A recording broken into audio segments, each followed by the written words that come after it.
We are going live from the Palace Theater in the Wisconsin Dells. Hi, I'm Mike from the See You on the Other Side podcast, and we are here with the coolest weirdo we know, the man with the weird lectures, John Tenney, all the way from Michigan. John, how you doing today? I'm great. It's good to be here in Wisconsin. Right. I haven't come to Wisconsin just randomly in probably 15 years. Okay. So welcome, as the duly elected representative of Wisconsin, of Weird Wisconsin, I have to say welcome. And I was wondering, what's your favorite paranormal story about Wisconsin? My favorite is the one that I talk about at my lectures all the time, which is Joe Simonton, the pancakes from outer space, which happened in Eagle River, 160 miles north of here. Okay. Old chicken farmer thought he saw a UFO. Was contacted telepathically by some aliens that were in the UFO. Of course. Yes. As you do. They gave him a big silver jug, and they told him they needed water out of his well. So he did that. And when he went back to their spacecraft, he looked inside, and they were making pancakes.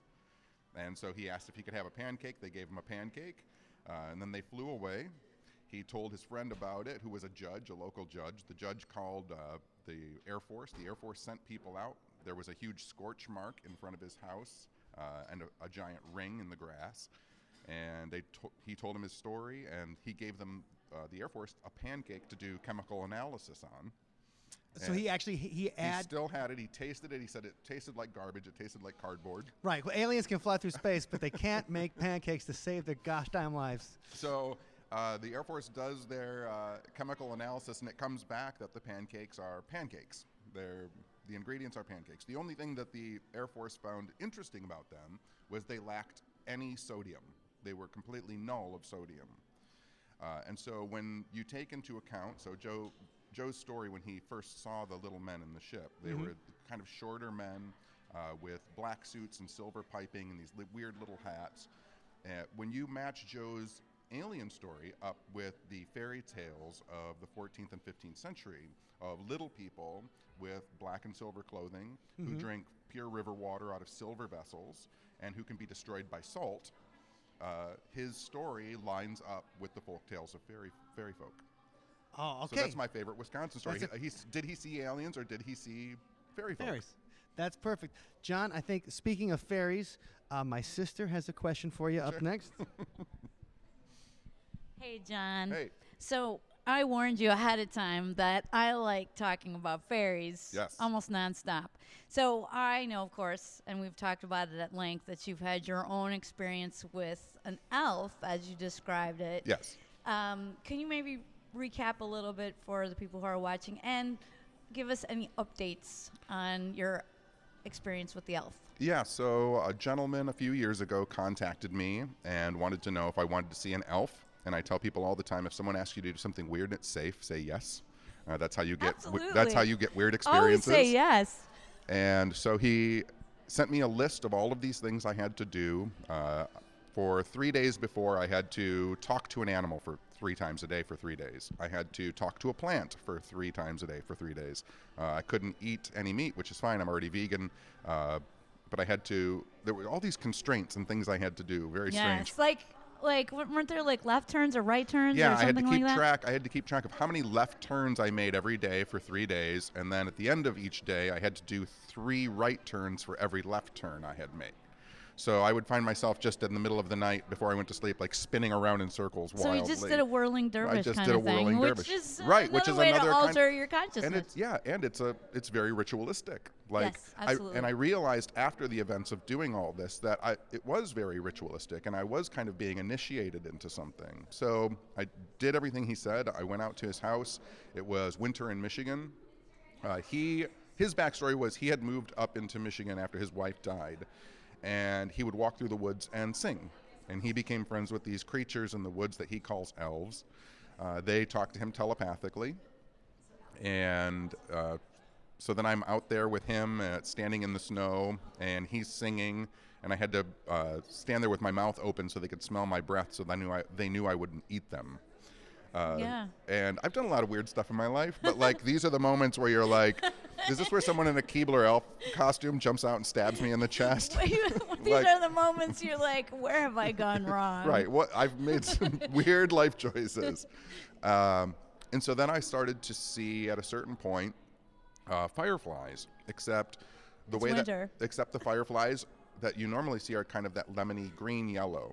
Right. And these were pinks and purples, and they were kind of popping in and out, not the way a firefly. Blue? And blue. Some blue. Yeah. Okay. Yeah. And then I realized it was cold and there shouldn't be fireflies. Yes. And then in the darkness ahead of me, I could hear something scurrying around. I thought it was a squirrel, but I was there to see an elf, so I'm thinking, oh, maybe this is the elf. And he said they're coming.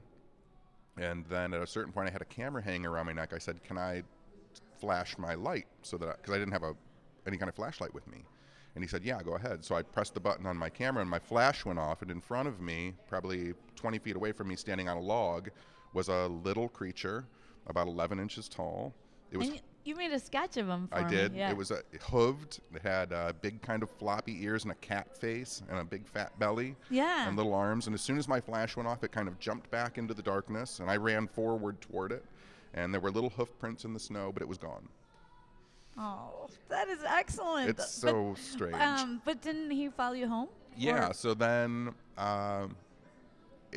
something started happening after that where all of these coincidences, synchronicities, all of these things, the universe started lining up in front of me to a point where the first lecture I had after seeing that, I pulled into the parking lot. I was already late for the lecture.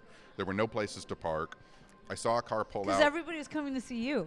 I guess. I pulled into the parking spot, and then this giant moving truck pulled in next to me, so I couldn't get out my door. And I'm super frustrated, and I'm like freaking out. And I look over, and the moving truck was from Ed's Lumber and Furniture. So on the side of the truck, in giant letters, it's abbreviated ELF on the side of the truck. Oh. So I look out my window, and I'm looking at this giant word elf, and I was like, oh man, it's here. And it was just these experiences where this thing started following me around. It actually, at my house, I always tell people I have a force field over my house to keep out any negative spirits or like anything. wards. Yeah. Yeah. And I woke up one morning and there were shingles all over my front and back lawn. And so I'd pick them all up, and then the next day there's more shingles on my front and back lawn. And so something was on my roof that elf is eating your roof. It was trying to get into my house. And so I talked to some of my friends. Some of them are, witches, and some of them are magicians, and some of them are folklorists. And they said, listen, just if it is this elf and it's some kind of spirit or fairy or something, give it kind of a sacred space inside of your house. Tell it that it can come in, but it's got to behave, but it can have this corner. And so I put out some honey and some oatmeal, and I gave it a little corner, and everything calmed down after that. And I actually started to get kind of good synchronicities and coincidences that were associated with it. But then when I had to start dealing with some health issues with my parents, so I had to have a kind of weird telepathic conversation with the creature and say, like, I can't deal with you right now. I have to deal with my family. Right. So I said, can you go back to the gentleman who first introduced me to you? And it kind of went away. Like, it heeded my call, I guess. Maybe you should reconsider and pull him into service. Just an idea. But so he's gone for now. For now. And what's interesting is, so the day after I had that conversation with it, I got a phone call from the gentleman, and he said, did you send this back to me? And I said, holy cow. The very next day. Oh and I said, gosh. I did. And he's like, it's yours. And I was like, it's not right now. Right. And so. And maybe they could help you with the salt situation as well. Yeah, I don't know. Like, it's so strange. And it is ongoing. I mean, even talking about it to this extent will fire it up for a little bit. Like, I'll know now for the next couple days that, like, it's still kind of around. All right. Like, it doesn't really go. Yeah. I mean, sometimes it can be non-physical. It kind of emerges a little bit more. Yeah. Yes. Well, that's very interesting. Thank you so much. Oh, yeah. And I think that fairies are so important to talk about in this time of environmental crisis. So thank you so much. You know what's interesting, too, is I've done this for 30 years, and I've talked about ghosts and exorcisms and UFOs and pancakes from outer space and all of it. And what was interesting to me is when I took the plunge, it was at Michigan Paracon in Sault Ste. Marie, the first time I told the story in front of a crowd of people. And I was like, I'm going to get up on stage and talk about an elf. And I had all of this trepidation, even though my whole life is talking about weird stuff, right? Right. And I got up there and I told this story, and the thing that was so beautiful was how many people came up to me and told me their stories that they've always been afraid to tell. That they will to people. I mean, it's weird in our community that people will talk about that's ghosts. maligned. They'll talk about ghosts. They'll talk about But UFOs not fairies. and Bigfoot. Don't talk about but I'm not going fairies. to talk about fairies. And Right. how many of their stories lined up with mine? You know, a woman came up to me and she said, when I was a little girl, I used to walk around the property, my parents' property, and I used to wear a Walkman, a cassette Walkman. And when I sang, I would see little blue, pink, and purple lightning bugs all the time. Oh man. And so, Yes. and so all of a sudden, here's someone singing, Right. seeing those lights that I was seeing. That's intense. Well, thank you. I want to give Oh, Lisa a chance yeah, for absolutely. a question, but I really appreciate that, and we'll have to talk more. Hello there, I'm Lisa Van Buskirk, your ghost host with the most from Madison, Wisconsin Ghost Walks. And I am so thrilled to see my very old friend, yet not really, John Tenney, because I figured this out a few years ago after I saw you in person. Mm-hmm. We're about the same age. We went to neighboring high schools, and our paths, I'm sure, have crossed in interesting places way back when. Absolutely. I'm sure there have been some punk rock shows in some dimly lit rooms. Absolutely. Anyway, I'm excited to come back and visit again. Oh my God. Anyway, the one thing that I found very interesting about you, I'm very well read up on my ghosts, a little bit in the UFOs, but the thing that you piqued my interest in was time slips. Mm-hmm. Like I guess my favorite story about that of your many is the one about the old lady in the house with the kids looking out the window at the snow. Yeah. Yeah. So I had a client who she said she had little ghost kids in her house. And I went there and spent 2 months researching and couldn't find any ghost kids. She didn't have any grandkids. There were no kids in the neighborhood. She was hearing little kids running around. And I was going to tell her, you know, I have to wrap up the case eventually. And so I was in her family room. She was making me tea. And I saw something on the windows, like a little glimmer. So I breathed on the windows, and they fogged up, and I saw little kid handprints. So I told her, oh, you do have something in this house, right? Giving me chills. And she was very happy about it, but then she was like, I just wanted to make sure that I wasn't crazy. Thank you. You can be on your way. So about 10 years later, I revisited her case. I went to her house. I knew that she had probably passed away because she was about 80 at the time of the first experience when I met her. And when I got to the house, there was a new family living there, and I walked up and did the hardest thing a ghost hunter has to do, which is cold call a house. And I'm like, I'm not going to kill you. I don't want to scare you, but there was someone here, used to live here that I knew that thought this house was haunted. And she said, oh, it's not haunted now, and I gave them my business card. And as I was walking back to my car, the woman in the house who lived in the house now, she called me back. She's like, Mr. Tenney, could you come back here? She's like, I don't think I have a ghost in my house, but my children have been drawing this old woman.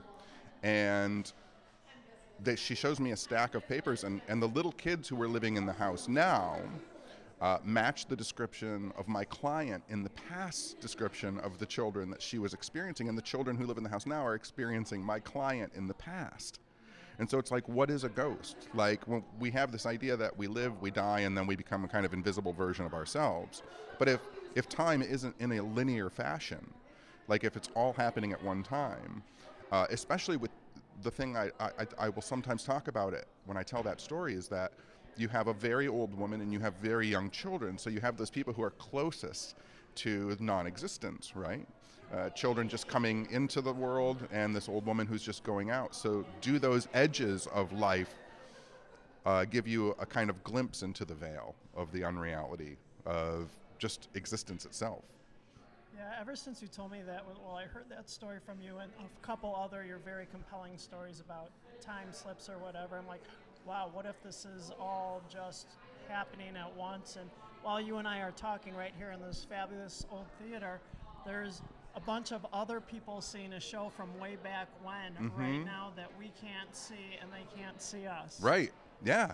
and then every now and then someone who's gifted or something may pick up on them. Well, I talk about this at my lectures sometimes too, which is I have really called for a lot of the time ghost hunters to dive into the history of a haunted location, because I wonder to myself if the original experiences that we think a house is, like if you look through the old diaries and you look through the notes that people kept 100 years ago, they'll say like, I saw a green light that was flashing on the table. Like, were they seeing our equipment in the future? Yes.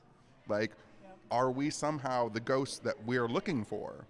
You know, if I sit here and I knock on this table and I say to someone like, can you knock like this? 20 years ago, did someone just hear me knock 3 times?